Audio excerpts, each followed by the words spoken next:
Have you ever hung up the phone or walked away from someone and thought to yourself, "Why do I feel so drained?" You were just being polite, just listening, maybe trying to be helpful, but somehow you ended up carrying the weight of someone else's negativity. And by the time you realize it, your mood is off, your energy is gone, and you're left wondering how that even happened. If that sounds familiar, you're not alone. Especially for women over 60, women who've spent a lifetime being caregivers, peacemakers, and fixers. It's easy to slip into patterns of tolerating things that chip away at your peace. Whether it's a complaining neighbor, a critical family member, or even an old friend who always seems to bring a storm with her, one thing becomes crystal clear: your peace is too precious to give away freely. That's why today, we're talking about something that doesn't get nearly enough attention: how to protect your peace around negative people. Not by cutting everyone off or becoming cold and distant, but by learning how to honor your space, your time, and your emotional energy with grace and strength. Let's start with something powerful: boundaries. That word used to make me feel guilty, like I was being selfish or rude for drawing a line. But over time, I learned that boundaries aren't about shutting people out. They're about letting the right people in and keeping what matters safe. Think of a garden. You don't put up a fence to be unkind. You do it to protect what's growing, to keep it healthy. Your peace is no different. You see, when we don't set clear boundaries, we leave the door wide open for others to walk in with their complaints, their criticisms, and their chaos. And they will. Negative people have a way of testing limits, not because they're trying to hurt you, but because they're used to taking more than they give. They've learned that if they push, others will bend, but not anymore. The first step is getting honest with yourself. Ask, what am I no longer willing to tolerate? Maybe it's constant gossip. Maybe it's someone always making you feel like you're not doing enough. Whatever it is, name it. Once you know what crosses the line for you, it's easier to stand firm when it happens. Let's say someone always complains whenever they call you. You don't have to sit there and absorb it all. You can lovingly say, "I understand you're going through a lot, but I really need to focus on more positive conversations right now." That's not rude. That's you taking ownership of your emotional space. And when you do it calmly and clearly, people often listen, because it shows you mean it. But here's the thing: setting a boundary once isn't enough. It's like locking the front door and then leaving the back one wide open. You've got to be consistent. That means if someone crosses the line after you've already told them where it is, you gently remind them, or you remove yourself from the conversation altogether. You don't owe anyone a lengthy explanation. Your well-being is reason enough. And sometimes, protecting your peace means stepping away entirely. If someone is yelling, insulting, or constantly criticizing, you don't have to stay. You're allowed to hang up. You're allowed to leave the room. That simple act of walking away is not weakness. It's self-respect. It says, "I don't allow this into my life anymore." And let me tell you something important. People who truly care about you will respect your boundaries. They may need time to adjust, especially if they're used to the old version of you that always said yes and never spoke up. But if they value your presence, they'll learn to honor your limits. And those who don't? Well, that says more about them than it does about you. Now, while boundaries are essential, there's another layer to this that's just as important: limiting your exposure. Because let's be honest, not everyone you interact with can be avoided. You might live with a spouse who's in a tough emotional season. You might have grown children who bring their stress home to you. Or maybe you've got a neighbor or coworker who seems to live in a cloud of constant negativity. So no, you can't always cut people out, but you can absolutely decide how much access they have to your energy. Just because someone's in your life doesn't mean they get unlimited time, emotional availability, and attention from you. You have more control than you think. Start by noticing how you feel after spending time with certain people. If you walk away feeling heavier, more anxious, or emotionally depleted, that's a sign. It doesn't mean you don't love them. It means you need to protect your peace when you're around them. And that's not only okay, it's wise. Maybe you keep your conversations shorter. Maybe you let the phone go to voicemail instead of picking up every time. Maybe you stop attending gatherings that leave you feeling worse instead of better. This doesn't have to involve confrontation. Often, it's simply about choosing where you sit, who you talk to, and how often you make yourself available. And here's something else that helps. Don't go deep with people who live in shallow waters. Some folks will try to pull you into their world of complaints and chaos just by starting conversations about gossip, doom and gloom, or the latest drama. You don't have to dive in. You can smile, keep things light, or even change the subject. If they don't follow your lead, it's okay to excuse yourself. Remember, limiting exposure isn't about turning your back on people. It's about turning toward yourself. Choosing to guard your energy doesn't make you mean, it makes you mature. Because the truth is, life is too short to spend your precious years wrapped in the same emotional noise you've been putting up with for decades. You've earned the right to peace, clarity, and joy. And protecting that doesn't make you hard. It makes you whole. You know, something amazing happens when you start setting boundaries and limiting how much time you spend with negativity. You begin to feel lighter. You might not even realize how much you've been carrying until you finally put it down. But even with boundaries in place and less exposure, there's another layer that many of us struggle with, and that's learning how to control our reactions. Because let's face it, not everyone is going to change. Some people will always bring the storm with them, no matter how sunny your day started. And while you can't stop them from showing up with their complaints, their criticism, or their chaos, you absolutely can decide how you respond. That's your power. I want you to remember this. Not every comment deserves a reaction. Not every jab, complaint, or dramatic outburst needs your emotional energy. You don't have to engage in every argument just because someone invites you into one. Sometimes, the strongest response is no response at all. Think about a time when someone tried to get under your skin. Maybe they made a snide comment or brought up something they knew would upset you. And you felt that fire rise inside. Your heart beat faster, your body tensed, and before you knew it, you were caught up in their energy. We've all been there. But here's what changes everything. Pausing. Just one deep breath. Just one moment where you stop and ask yourself, is this really mine to carry? Do I want to give away my peace to this moment? When you do that, you take your power back. You move from being reactive to being in control. Negative people often feed off of strong reactions. They want drama. They want attention. They want someone to validate their chaos. But when you stay calm, stay centered, and don't play into their hands, you disarm them. You show them that you're not available for that kind of exchange anymore. And that silence, that calm presence, it speaks louder than any argument ever could. There's a difference between being cold and being in control. You're not ignoring someone's feelings. You're simply refusing to let their energy dictate your mood. That's wisdom. That's emotional maturity. And it's one of the most empowering gifts you can give yourself. Now, it also helps to pay attention to your body. Our bodies are often the first to tell us when something isn't right. Do your shoulders tense up when a certain person walks into the room? Does your chest feel heavy after a phone call with someone who drains you? That's your body's way of saying, hey, I need protection. I need peace.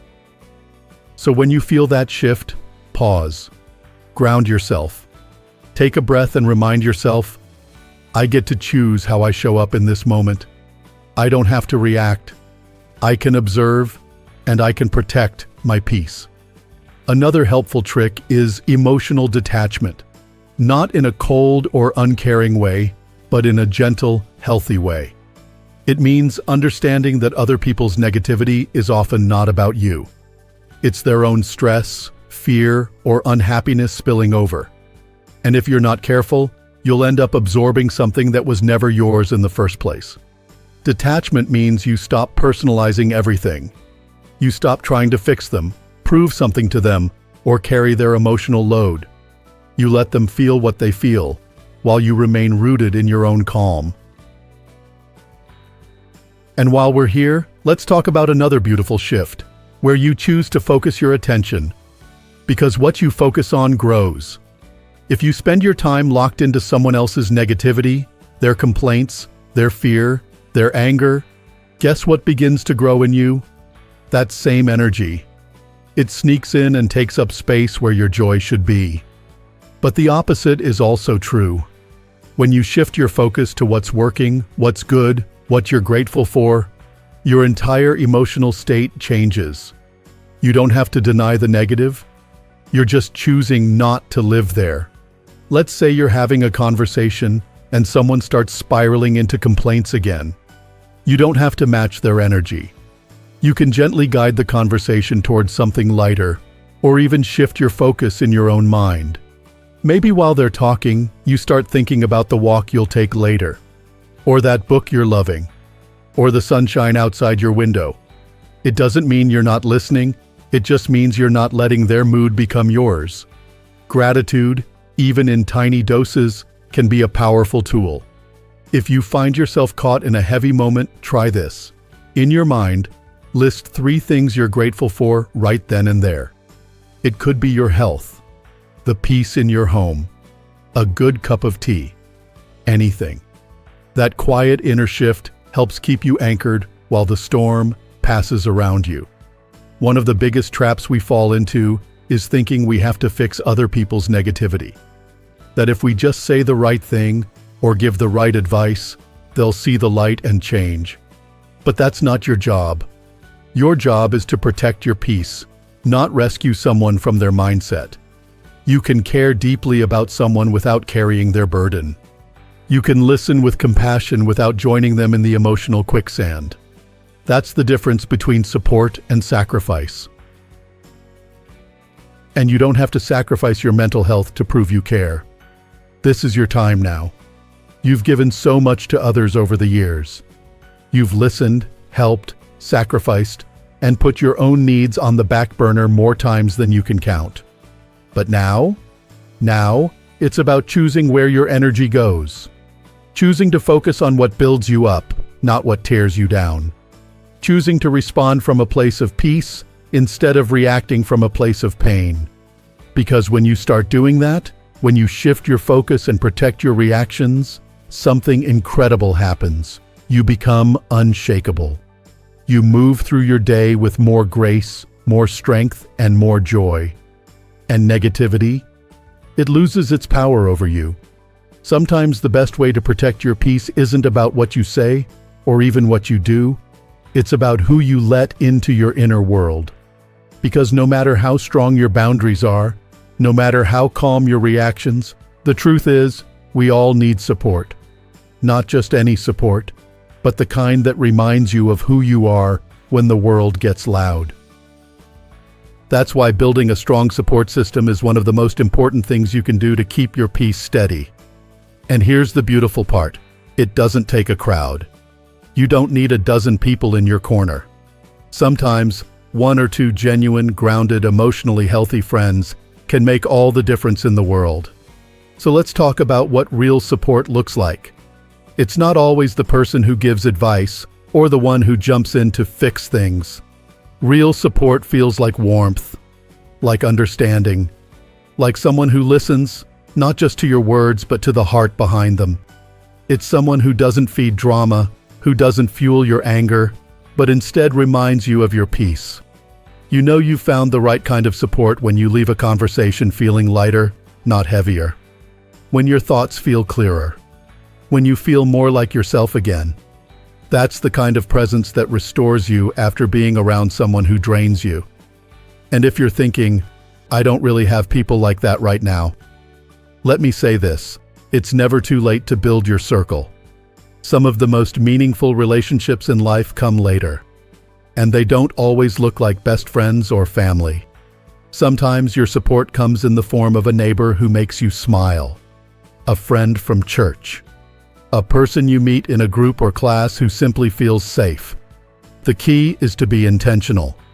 Pay attention to how people make you feel. Do they lift you up? Or do they constantly pull you into their problems, their bitterness, their drama? Your energy is valuable, and the people closest to you should help protect it, not poke holes in it. It's okay to outgrow relationships that no longer support your peace. That doesn't mean you're being unkind. It means you're honoring your growth. You've walked through too much in life to keep shrinking just to fit in places that don't feel good anymore. And when you do find those good people, those peace protectors, cherish them. Show up for them the way they show up for you. A healthy support system goes both ways. It's built on mutual respect, kindness, and shared values. These are the people who will help ground you when others try to shake you.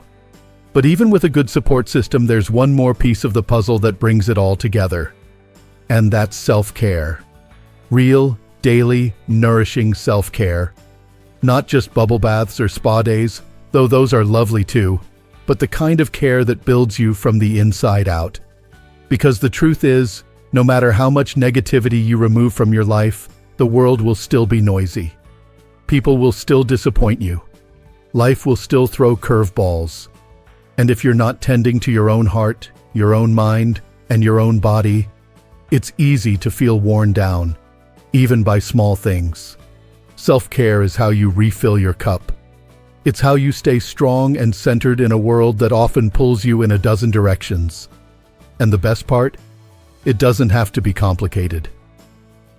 Maybe for you, self-care means waking up early for a quiet moment with your coffee before the world gets noisy. Maybe it's reading something uplifting each night instead of doom scrolling through the news. Maybe it's taking a daily walk, moving your body in a way that feels good, or writing down your thoughts when your mind feels cluttered. Whatever it looks like, self-care is your daily promise to yourself. I matter. My peace matters. My well-being is worth protecting. It also means saying no sometimes. Saying no to people, to invitations, to responsibilities that feel more like a drain than a joy. It means honoring your limits, even if others don't understand them. You don't owe anyone an explanation for prioritizing your peace. You know, many women over 60 have spent most of their lives caring for others. Children, partners, parents, communities.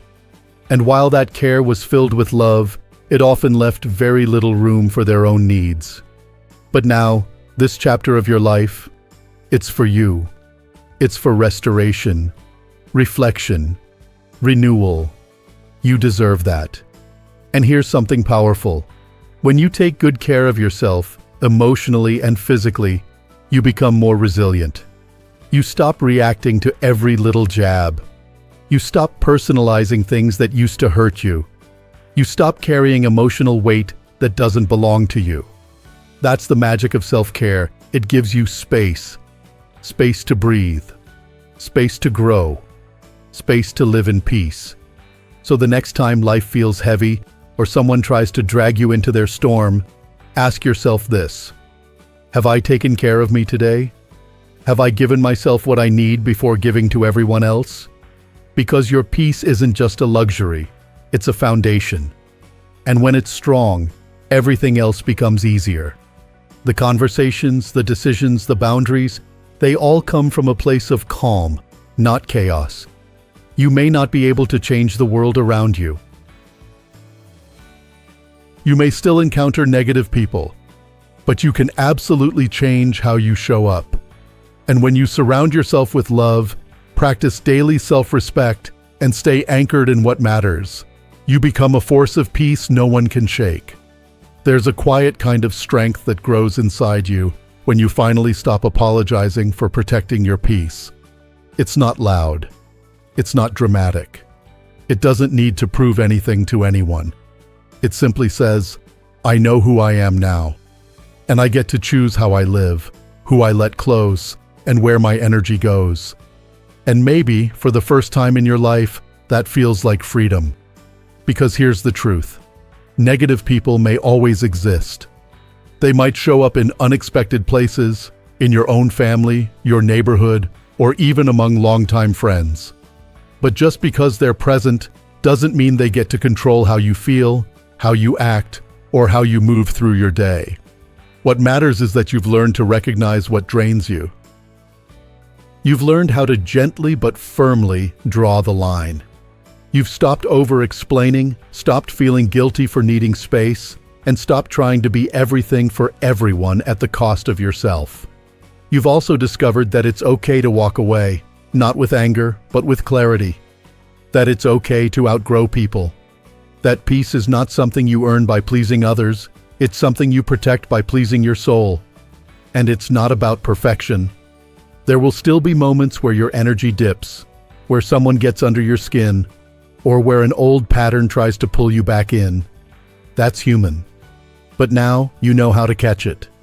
You know how to pause, breathe, and choose differently. You've chosen to build a life that feels good from the inside out. A life where your joy doesn't depend on who's calling, who approves, or what kind of mood someone else is in. A life where your days are quieter, yes, but also fuller. Fuller of the things that matter: peace, gratitude, presence, truth. And that's something worth celebrating. So what does life look like when you truly protect your peace? It looks like waking up and feeling calm instead of dreading the next conflict. It looks like no longer overthinking every word you said in a conversation. It looks like having more time and space to do the things you love: gardening, reading, walking, painting, simply being. It looks like a mind that rests and a heart that breathes.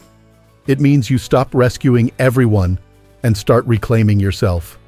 You begin to trust that people will find their own path just like you did, and that it's not your job to carry what isn't yours. It means you stop being available for drama. You stop sitting at tables where you leave feeling smaller. You stop waiting for someone else to validate your worth, because you already know who you are.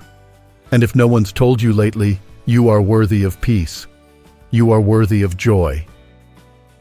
You are worthy of deep, gentle rest from all that has weighed on you over the years. You've carried enough. You've proven enough. Now it's time to live enough for you. Maybe it's a quiet afternoon where you choose not to answer the phone. Maybe it's saying no to a family dinner that always ends in tension. Maybe it's finally speaking up and saying, "This doesn't work for me anymore." Or maybe it's just choosing stillness in a world that constantly demands noise. Protecting your peace doesn't mean isolating yourself. It means surrounding yourself with what heals you instead of what hurts you. It means investing your energy where it grows something, within you, not around you. You don't have to explain your peace. You just have to live it. Because the more you do, the more the world around you will adjust. People who truly love you will meet you at that place of calm. And the ones who resist your boundaries will fall away as they're meant to. Not out of anger, but out of alignment. Your peace will become your filter. And that's a beautiful thing. So today, let this be your reminder. It is not selfish to protect your peace. It is wise. It is strong. It is necessary.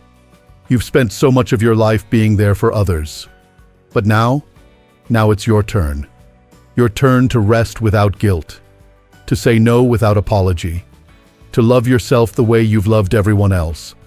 And in that space where peace becomes your priority, you'll find something even deeper: joy. Not the kind that depends on other people or perfect circumstances, but the kind that rises quietly, from within. The kind that says, "This is my life now, and I choose peace." So take a breath. Feel your shoulders relax. Let the weight of everyone else's opinions, moods, and stories slide off your back. Let your home become your sanctuary. Let your heart become your safe space.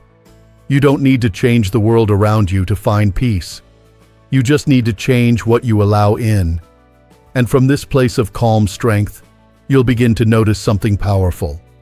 The more you protect your peace, the more peace you have to give. Not from depletion, but from overflow. Not from pressure, but from purpose. So if this message spoke to you today, if your soul whispered yes at any point while listening, I invite you to carry it forward. Not just for today, but for the days ahead. Because you deserve to live a life that feels good to wake up to. If you've ever had to learn the hard way that your energy is precious, or if you're still figuring it out now, I'd love to hear your thoughts. Share in the comments what helps you protect your peace and what you're ready to let go of.